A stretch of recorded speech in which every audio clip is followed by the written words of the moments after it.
Hello and welcome to Fireline, what will hopefully be a regular video magazine for and about the Tampa Fire Department. Our first story is going to be about promotions, and there have been quite a few lately. David Keene and James Bates were promoted to District Chief during a short ceremony at Station 1, attended by their families. Chief Keene is assigned as Chief 2A, and Chief Bates is assigned as Chief 4B. Those promotions were effective January 19th. Chief Bates has gone to the National Fire Academy in Maryland to attend the Staff and Command training course. The 3-month class runs from May 17th to August 16th. 3 district chiefs were promoted to the rank of Fire Division Chief. James Stokes, who has been assigned as Chief of Training, Gene Lazarus, who has been assigned as Chief 1C, and Bruce Savage, who has been assigned as Chief 1B.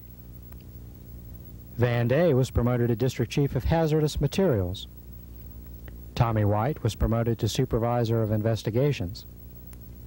And Jack Chastain was promoted to Supervisor of Inspections, all effective March 2nd.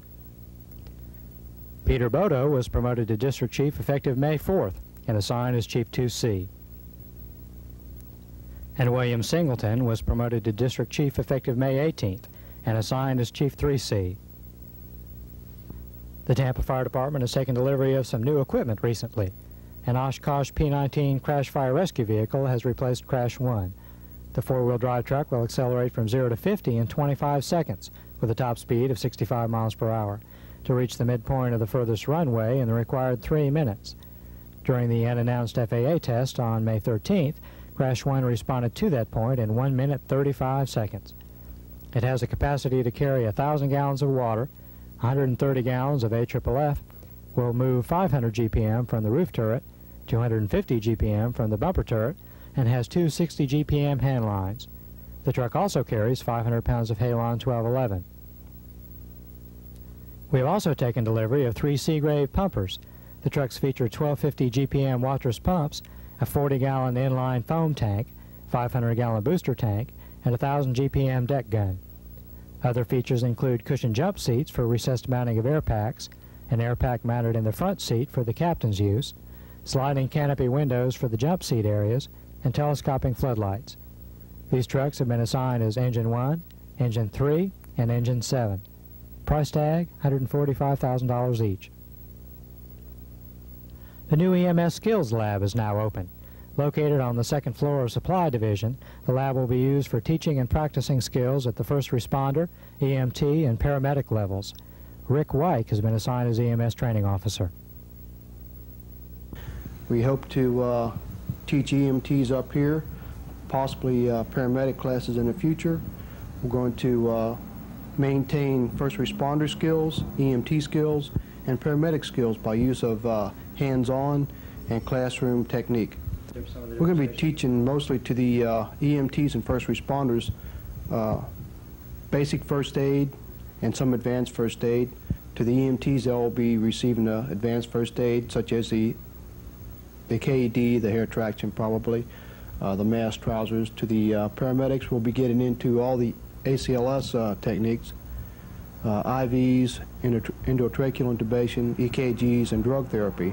This will be good for people who care to come off duty as well as on duty. We'll make special arrangements for people who want to come for any particular type of practice they wish to improve what they feel they're weak in or just to maintain what they feel strong in. We do wish and going to encourage people request that time, and we will do whatever we can in the future to help at any time they need it, not just to the convenient hours of us. New fire stations 3 and 5 are under construction and should be completed in July. Station 3, a 3-base station, is being built at the corner of Kennedy and Newport. The present Station 3 was built in 1911 and is the oldest station still in service.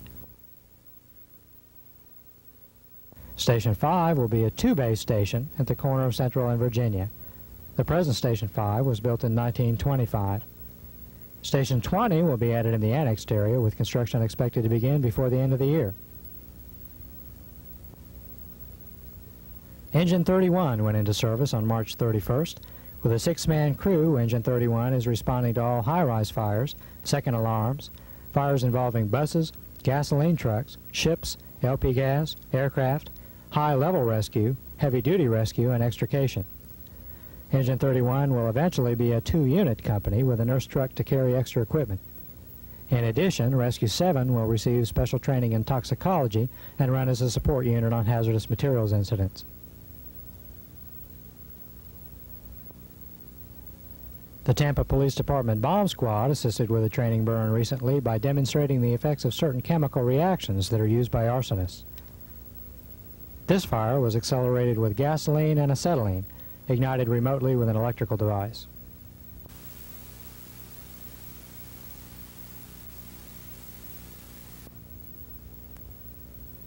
The 40-hour fire suppression refresher course has begun at the drill grounds. The course will cover fire ground command, hose evolutions, air mask, fire investigation, CPR recertification, and will culminate in a live burn for each class. The course is for all uniformed employees and will continue almost every week until September.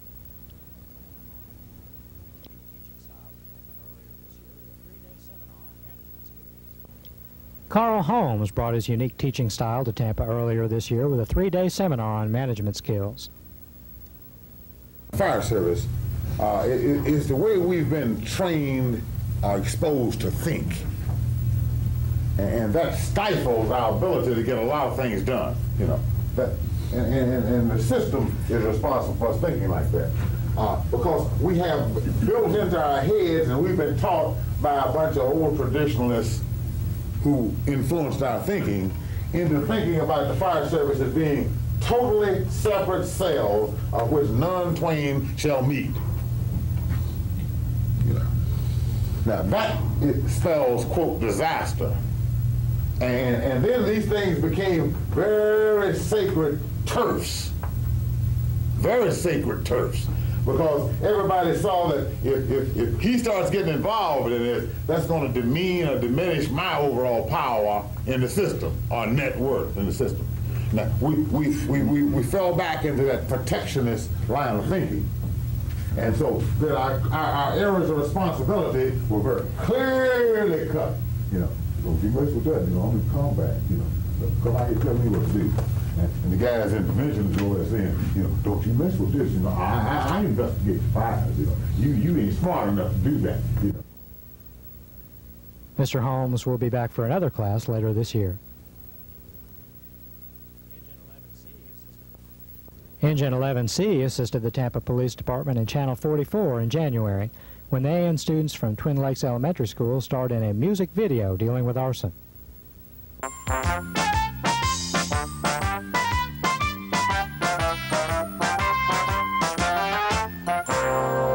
Hello again, everyone. McGruff here. Let's talk about a very terrible crime called arson. Arson is setting fire to a building or property on purpose. Sometimes arsonists even kill people. If somebody is in the building when an arsonist sets fire to it, there is a good chance that person will be injured. He may even die. That's why arson is such a terrible crime. Hey,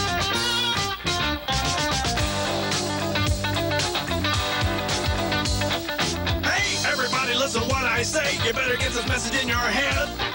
Arson's not a game that you want to play because a lot of people end up dead. There's an awful lot of people really get a kick when they're burning something to the ground. But I'm here to say the kind of guy who's really sick, he's in a ton of trouble when he's found, because you know that. It's a terrible crime. People die in their prime.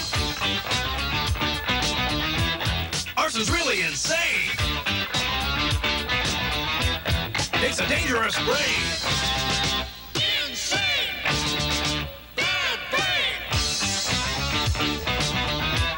It's a criminal trail, and it gets you in jail.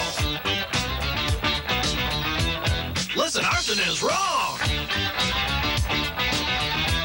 That's the name of this song. Arson! No fun! Now when somebody tells you that it's really hip, watching buildings going up in smoke, then you know that soon the fellow's brain is gonna slip, cause I'm telling you it's not a joke. Now if you see somebody starting up a fire and you think it's arson that you saw, don't just wait around until the flames are getting higher. Find a telephone and call the law, because you know that.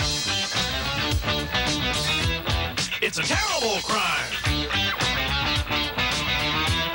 People die in their prime. Arson's really insane. It's a dangerous brain. Insane. Bad brain. It's a criminal trail. And it gets you in jail. Listen, arson is wrong. That's the name of this song. Arson! No fun! Besides injury and death, damage caused by arson costs millions of dollars every year to repair or replace. I hope that none of you will ever become an arsonist. The segment was filmed as part of Channel 44's program Kids Club. Fire investigator Anibal Alcala graduated April 18th from the Tampa Police Academy. Alcala is the first fire investigator to be sent through the academy by the department and was honored by being elected by his classmates to be class orator and deliver the class's message of thanks to the instructors. Eventually, all of the investigators will be police standard certified. Remember the fire department annual? Well, it's underway again. Susan Kerr Weston, a freelance writer and a graduate student of history at the University of South Florida, is researching the history of the Tampa Fire Department as her thesis. A publishing company in Kentucky will be handling the photography and printing. If any of you have any photographs, information, or recollections about our department's past, please contact Todd Spear in the Prevention Office. The project should be complete and annuals ready early next year. Until next time, thanks for watching Fireline.